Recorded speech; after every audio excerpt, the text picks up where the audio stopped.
Hey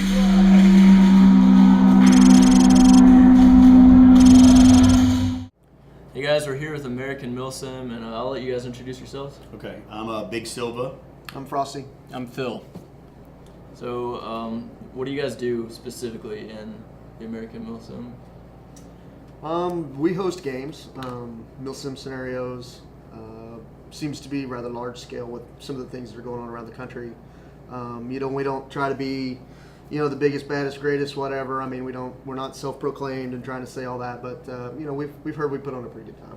Yeah, we our goal usually per year, and this year we're going to be expanding out to probably have around 8 events, and we do a lot of events at military installations as well as privately owned places. We'll have a good schedule, and for those that follow us know where a lot of the events are going to be this year. But our goal is to mainly put on really good events and really help grow the sport. And the good thing about, I think, what we do and how we promote our games and how we cater to the public as far as what we offer is that we try to offer kind of an entire package in one, and we're still trying to figure out who we are. We've been doing this a little. Frosty's had a lot of experience, been doing it a long time, and I've only been in this a year. But we are really learning what types of games and what types of scenarios are best, and we're learning about our company day by day. So we are trying to figure out exactly where we want to go and what direction. But we feel like we're doing a lot of good ops, a lot of good games. We've got a lot of good feedback, and the good thing I think what's really strong about AMS as a whole with the owners is that we take the criticism and we take a lot of the feedback from the players very seriously,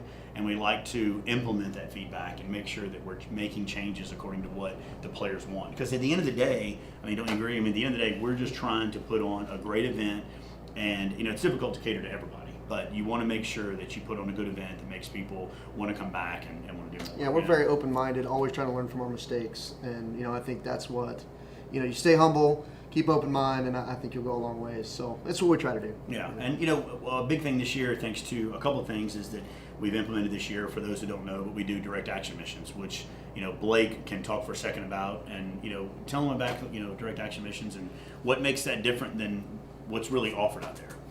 The direct action mission is what we call in fun as the Disneyland ride. We do. It is. We do basically the same scenario for everybody that signs up. So your squad signs up, and you do the same mission over and over and over. But everybody makes different choices, and we lay it out different. And it just, you never know if these guys are going left or right, and we can get a lot more hands-on. If you've seen any of our videos, you actually are going to, handcuff a guy, flex cuff a guy. We're gonna I think I saw M7. Yeah. These guys take them to the ground. When we started, we practiced on these guys. We're like, hey, I got this idea. We put them in the scenario, got some feedback, and we just keep growing and keep growing. And Phil has come on, especially with the direct action missions and the training and things like that, and really has helped me push that further than it's ever been dreamed possible. So it just keeps growing and getting crazier, and it's a blast. Everybody seems to love it, and we love watching it, and we get, like I said, we get jealous because we're like, man, I wish I was out there doing that. So And the last stop we did, we put the guys, they had to rescue an operator, and then they were put in a convoy.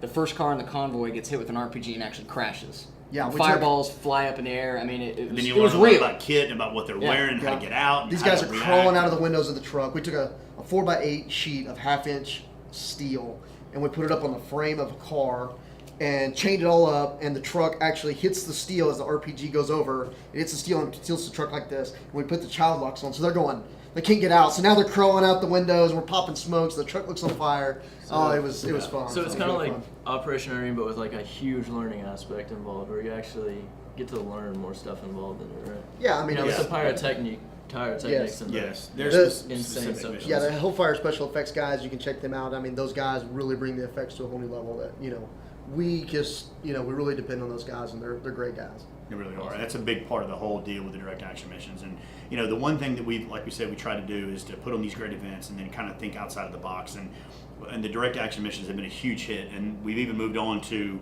something else, which Phil and these guys head up, which is Milsim Mechanics, which I think has been an integral part of our growth as well. I would agree. The American Milsim as a whole, we're trying to hit the whole realm of what Milsim can be. If you're new to Milsim and you're just getting your team together and you're just coming and learning ops, we've got the ops for you.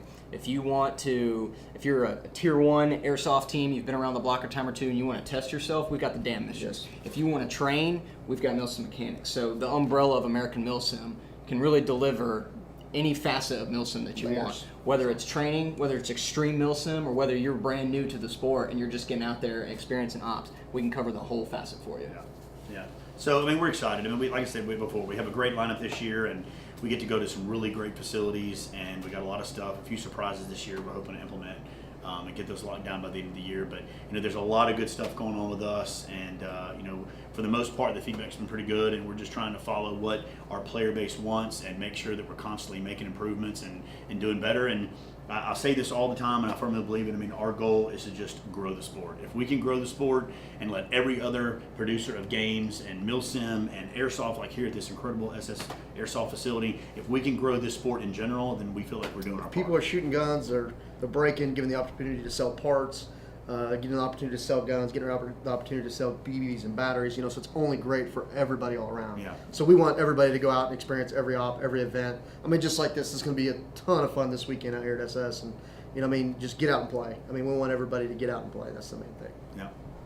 Awesome. Well, thanks for sitting down and talking. Be sure to check out American Milsim. Yep. Thanks a lot, guys. Appreciate it. Yeah, guys. Sweet.